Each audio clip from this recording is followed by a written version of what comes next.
Good morning, students. Today we will do the question answer of lesson 2 economics people as resources. First question is, what do you understand by people as a resource? People को हम resource की तरह कैसे use कर सकते हैं? People as a resource is a way of referring to the country's working population in terms of their existing productive skills and abilities. जो किसी पर्सन की टैलेंट होता है, उसके अंदर एबिलिटीज़ होती हैं, कुछ स्किल्स होती हैं, उनको यूज़ करके हम पीपल को एज अ रिसोर्स यूज़ कर सकते हैं. ओके वो किससे आएगा? एजुकेशन से, हेल्थ से. उनकी स्किल को जब वो क्रिएटिव आइडियाज़ करके उन पे इम्प्लीमेंट करेंगे तो हमें आउटपुट मिलेगा, उसका हमें प्रॉफिट होगा, बेनिफिट होगा किसी भी चीज़ के regarding. Okay. Second question is, how is human resource different from other resources like land and physical capital? Physical capital और other resources से human resource कैसे different है, वो कैसे separate हो जाता है दूसरे resources से? अब देखो, human resource होगा तभी तो दूसरे resources काम कर सकेंगे.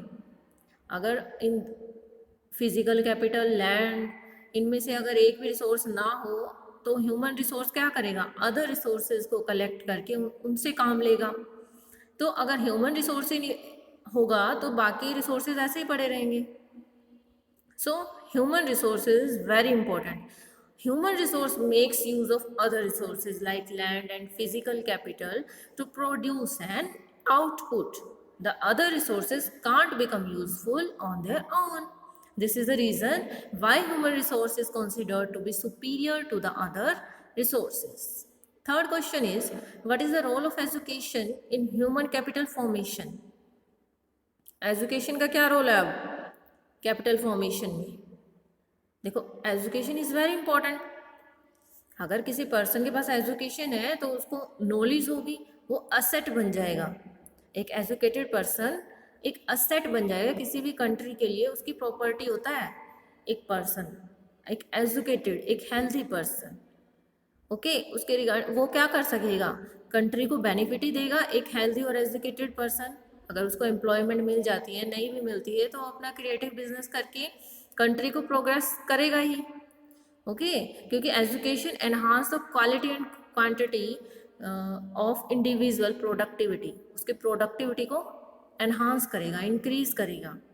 ओके, उसकी पर्सनैलिटी को, इंटरनल एक्सटर्नल पर्सनैलिटी को वो इंक्रीज करेगी education. Fourth question is, what is the role of health in human capital formation? अब जब हेल्थ होगी तभी तो एजुकेशन होगी. एक हेल्दी पर्सन ही एजुकेशन गेन कर सकता है.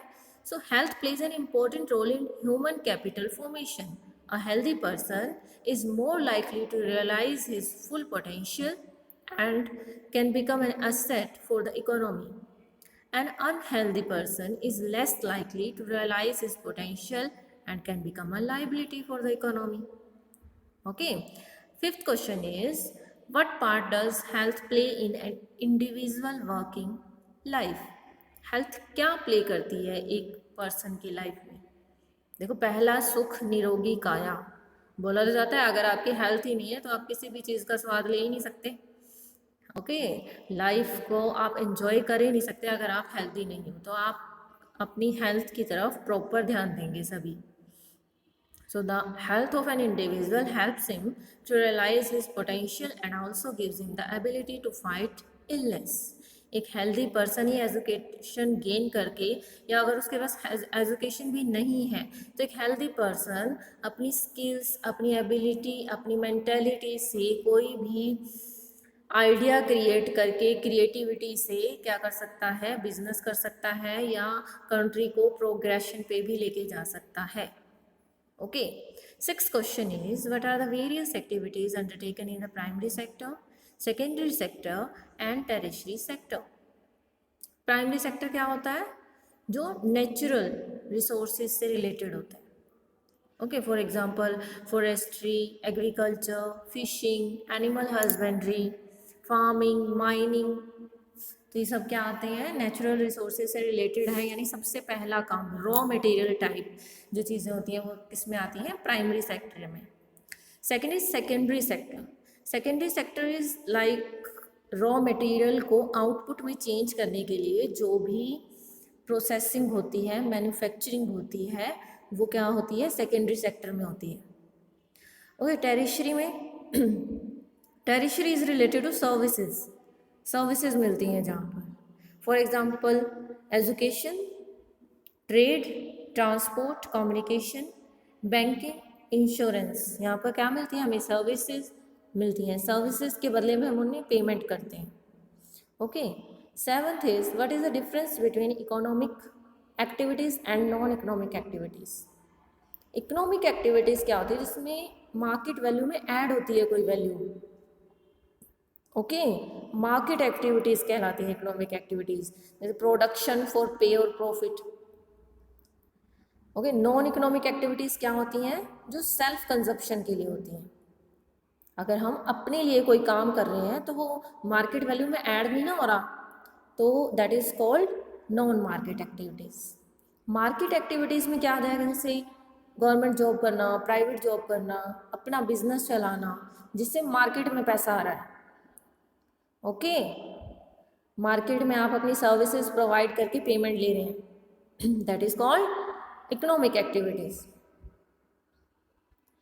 Y are women employed in low paid work. अब जहाँ वुमेन आ गई वो क्वेश्चन इंपॉर्टेंट होता है. ओके, उनको लो पेड वर्क क्यों मिलता है वुमेन को. अब देखो, ज़्यादातर आज भी वुमेन की यही कंडीशन है कि एजुकेशन और उनकी स्किल्स, देखो स्किल्स में इम्प्रूवमेंट कब होगा, जब वो ट्रैवलिंग करेंगी, ज़्यादा से ज़्यादा घूमें फिरेंगी और बुक्स उनको प्रोवाइड होंगी, घर का माहौल उनको प्रोवाइड होगा एजुकेशन के regarding.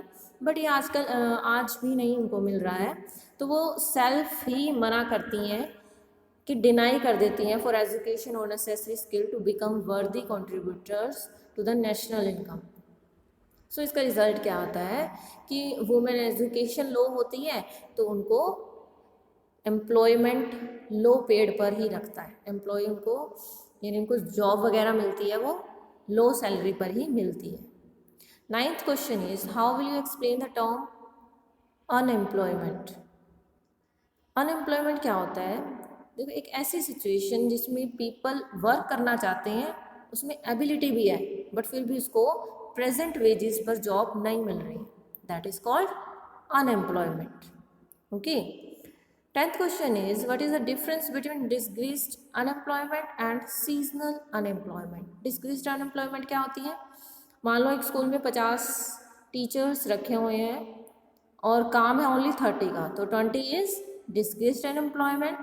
And seasonal unemployment means जो सीजनल काम करते हैं लेबरर्स, जैसे हार्वेस्टिंग, सोइंग, इसमें क्या होता है, सीजनल काम ही मिलता है, बाकी सीजन वो फ्री रहते हैं.